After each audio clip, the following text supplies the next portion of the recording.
I think people have forgotten that we can have different viewpoints on things, and it's okay. We don't all have to agree all the time. What a boring world it would be. Yes, it would. They stop arguing the point and they start belittling the person who has the different view.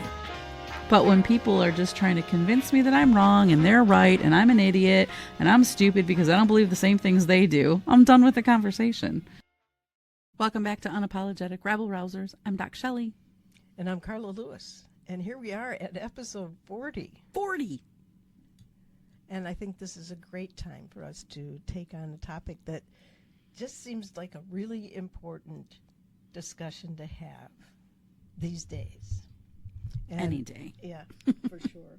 And this is really going to be about being able to have civil dialogue, being able to have conversations that don't devolve into contests of wit and will, but rather are truly exchanges of ideas and just being able to have conversations.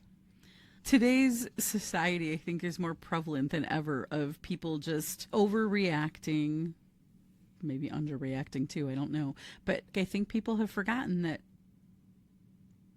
we can have different viewpoints on things, and it's okay. No, it's not.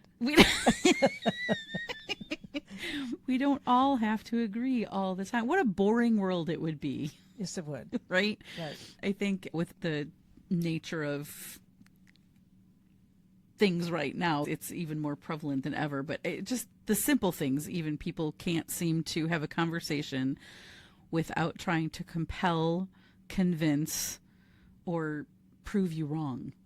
Yes. Yeah, it ends up being some kind of a contest. If we had two ends of the scale here, one being dialogue, which involves having a respectful conversation, it involves listening and understanding and looking for common ground in the ideas. It's just two or more people just exchanging ideas. We don't even have to have common ground. No. I can just appreciate your point of view. I can understand your point of view, and I can still hold true to my own point of view that might be in complete opposition of yours.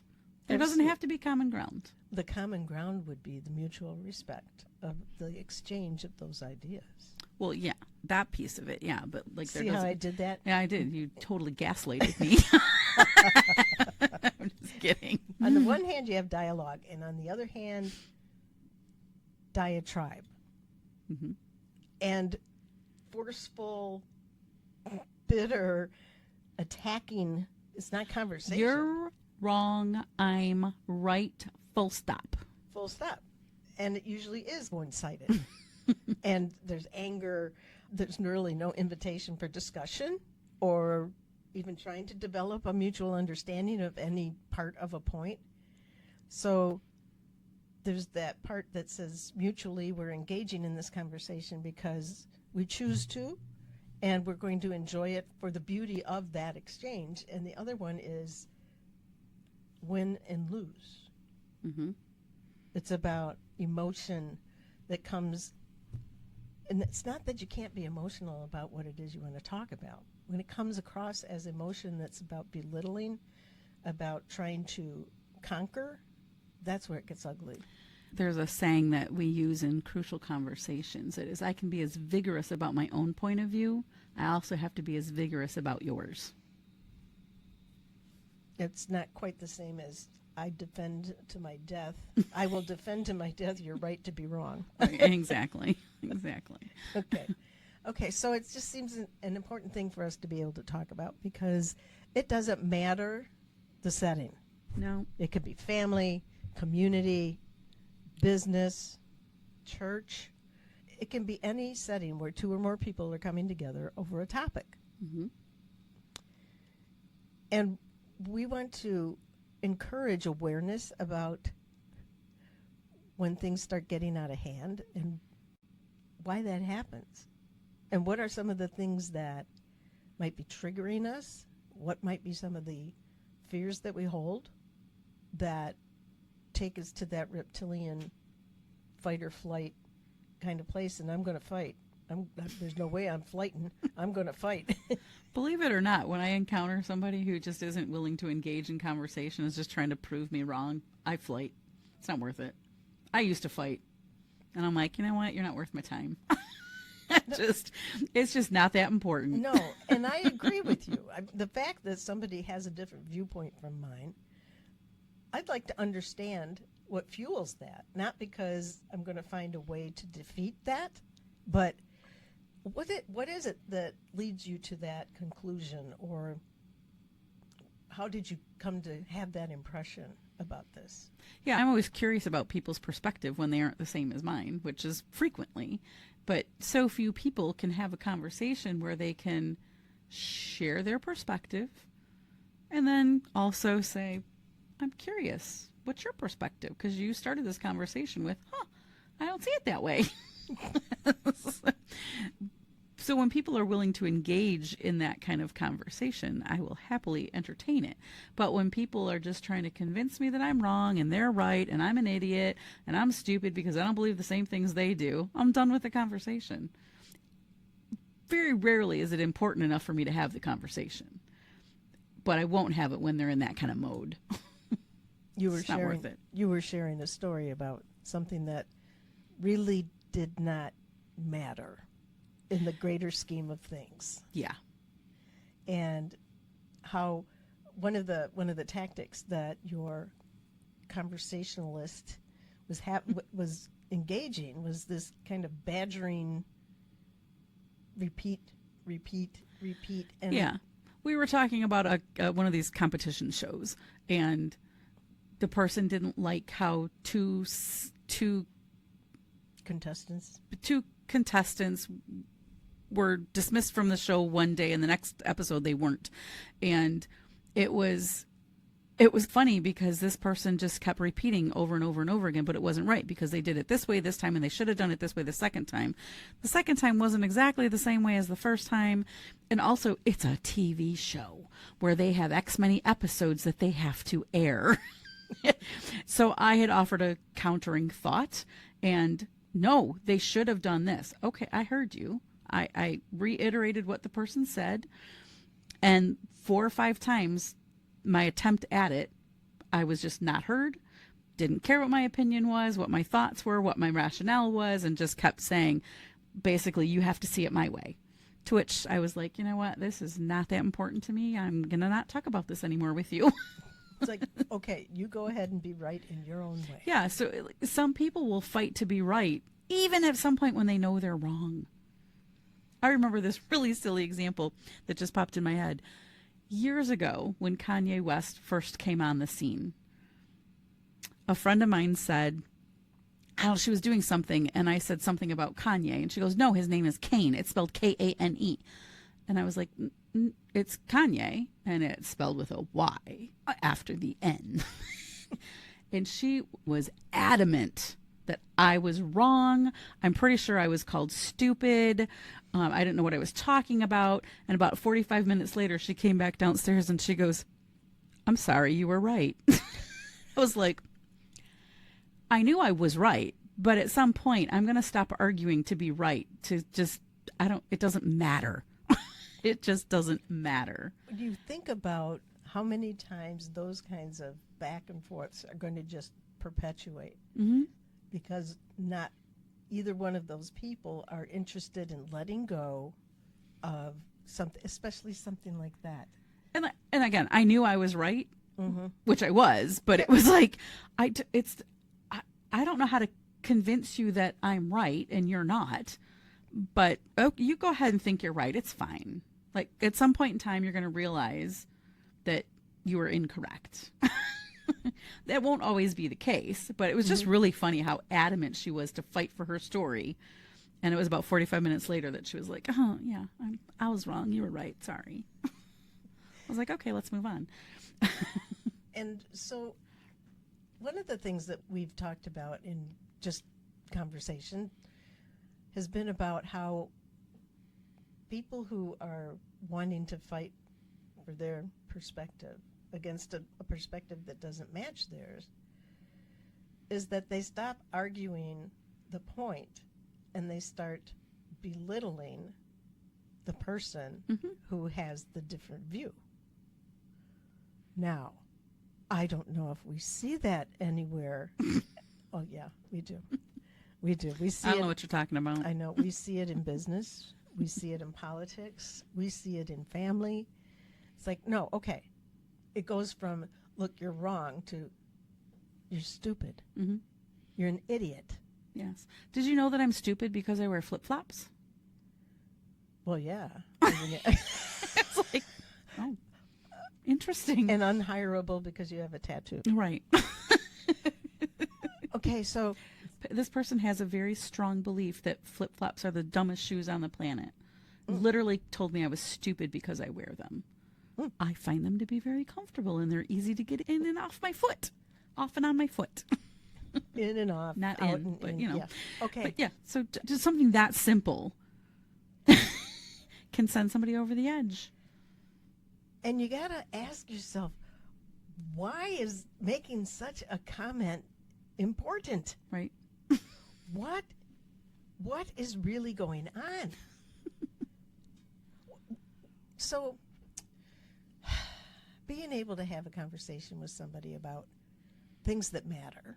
Something that actually matters. Yes, yes. Being able to,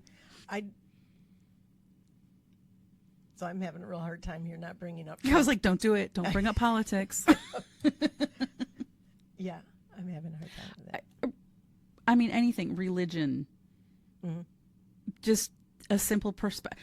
We can use something as simple as a car accident. Okay. I did not run that red light. You ran the red light. Okay. No one's ever going to admit fault. So we're just going to go round and round and round. And then it's going to become, you're an idiot because you ran the light. You're this, you're that. And it very quickly does the downward spiral to name calling. Sometimes it can get physical. Like what you broke up at the grocery store? When I broke up a fight at the grocery store, yeah. But people want to be right. I want to be right, but I'm not going to do it at the cost of my relationships. So what does being right mean? What does being right mean? That you agree with me. Okay. So, But when you don't, at least have the common courtesy to hear me and understand my perspective. I live in a very diverse community where it's probably 50% Christian, 50% Muslim. We do not have the same religion. We do not believe in the same God. I can have a conversation with my Muslim neighbors about religion because I'm curious and I want to understand. I'm never going to convert them to Christianity, and they're never going to convert me to Muslim. And that's okay. We can both hold our truths and still respect each other and still have a conversation about it. It's pretty simple. And so if it is so simple, why in the world do we have such fractions and factions that they start getting rabid about positing their view, their truth on others? I mean, it's like this, it's a war. Because they want to be right at all cost. Yeah. All cost. People lay down their lives to prove themselves right. Yes. I'm not going to fight anyone to the death over perspectives and values and beliefs. I'm just not going to do it. You know, I have been looking to have a good conversation, a civil dialogue on some pretty testy topics. And I'm looking for people who have different perspectives than me so that I can actually have that dialogue. Mm-hmm. I found one, and that person was so disinterested in talking about what it was that held their convictions so tightly that they just didn't. It got immediately into, you're stupid if you believe anything else. So you didn't actually find someone to have the conversation with. I found somebody that had a different perspective. Yeah. But what I didn't find, you're right, is somebody who would actually talk about Right. it. And it was, this is not me on the attack. This is me really seeking understanding. And I'm a pretty open person. I haven't been accused to my face anyway about being antagonistic or difficult to speak with, or that I don't listen, or I don't care to understand. I haven't heard any of that feedback. Mm-hmm. Well, we should probably talk after this. I'm kidding. I'm kidding. I just opened the door. I couldn't help myself. That was gaslighting. I just wanted to make sure everybody understood that. I'm just kidding. I'm just teasing. I'm just kidding. We have fun with it, but that's because there's a deep love and mutual respect between us. But being able to talk about some of these tough things, it needs that. Mm-hmm. You need to have that abiding trust and respect to be able to talk about things. We have things we differ on, and it's fine. Mm-hmm. The conversations are always juicy, and they never end in any kind of negative emotion. There isn't name. Well, sometimes there's name calling. Hey, now. Just kidding.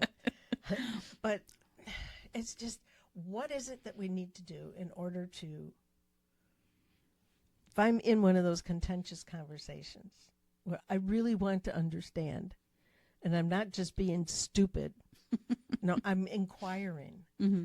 There seems to be a threat to that. If I'm with somebody who is just really focused on repeating their message, do you not understand what I'm saying? I understand what you're saying. What I'm asking is for another level of understanding behind it. Where did that come from? What were the facts that support that? I'm not questioning what you believe. I get what you believe. I want to understand what fuels that. And it gets to a point where it just, even yelling, it's like, okay, I don't really want to have this conversation. You're asking me questions I don't know that I really want to or can answer. And so I'm going to start getting snarky about it. After I get snarky, I'm going to start attacking you. And after I start attacking you, I'm going to start getting loud about it. Because obviously yelling and screaming is going to help you understand me more. What is it when you see something devolving? Is the only recourse to step away? Probably. You have to at least step out of the conversation. We talk about this in Crucial Conversations. Thank you, Crucial Learning. They talk about it. You're in that downward spiral where no, you're not feeling safe. When you ask people what are the facts for the belief that you hold, that probably doesn't feel safe for people.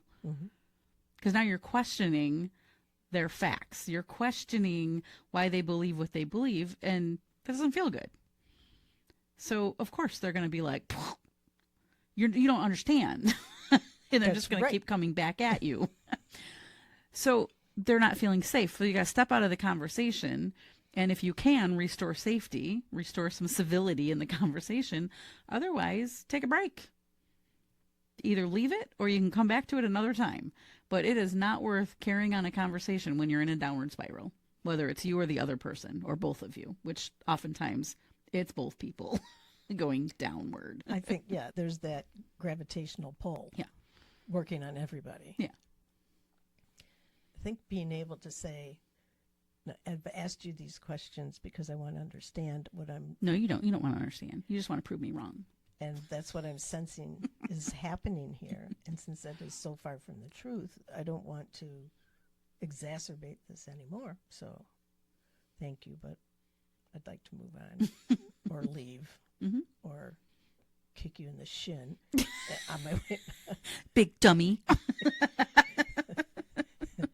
So when you find yourself caught up in that, when you find yourself caught up in something that is clearly not dialogue and has moved over to something that's aggressive, assertive is fine, aggressive is not. And when it becomes something that goes from ideas being shared to persons being attacked,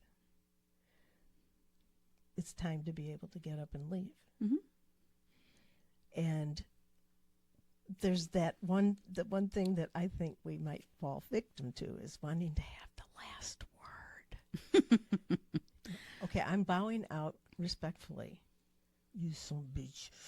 But that last word can sometimes be the most incendiary. Mm-hmm. I used to always want to have the last word. Now I just don't give a crap anymore. I just don't care. I don't care. So my last word might feel good to me, but you're in your head, you've had the last word, so yeah. It's fine. I just don't care anymore. But when I'm in one of those conversations that starts that downward spiral, I first think about, what was my intention for this conversation? Was it to instigate and to get this spiral going? Because for some people, that is the precise reason why they have these conversations. Was I curious? For me, probably that is the answer. I was curious to learn more. But I question, what's my intent? What do I want out of this conversation? And I may reiterate it back to that person. When I started this conversation, I started it with, you and I see this very differently. I'd love to understand your perspective. And I would ask that in turn you understand mine. We've gotten really far away from that. So can we get back there, or should we just end the conversation? Because those are our two options. And so I hope everyone was taking notes on that. And being able to do so very calmly and level-headed, and maintaining your own strength and your own integrity. Mm-hmm. That's really it. But I love the idea. Wait a minute. Okay. Before we go any further, I want to go back to why I was interested in us having this conversation. Mm-hmm. And what are your thoughts about us being able to get back to that? Yeah. And we've gotten away from it. Yes, So can we restore that or not? Yeah. Yes. And so don't take And the it bait. and it might be, you know what, right now we can't, but let's try it again tomorrow. Mm-hmm. Or it might just be like, no, I'm not having this conversation with you. Mm-hmm. That's cool. At least you know where you stand. Exactly. And so do they. Exactly. So I think civil dialogue is possible. 1,000% possible. Both parties have to be vested. Well, there you go. And with that on the table, I'm Carla Lewis. I'm DocShellie. You can find us on Facebook, YouTube, podcast app, Spotify, and all the other places you listen to your podcasts. Give us a like, give us a follow, and share if you like what you're hearing. See you next time. When I started this conversation, I started it with, you and I see this very differently. I'd love to understand your perspective, and I would ask that in turn you understand mine. We've gotten really far away from that. So can we get back there, or should we just end the conversation? Because those are our two options.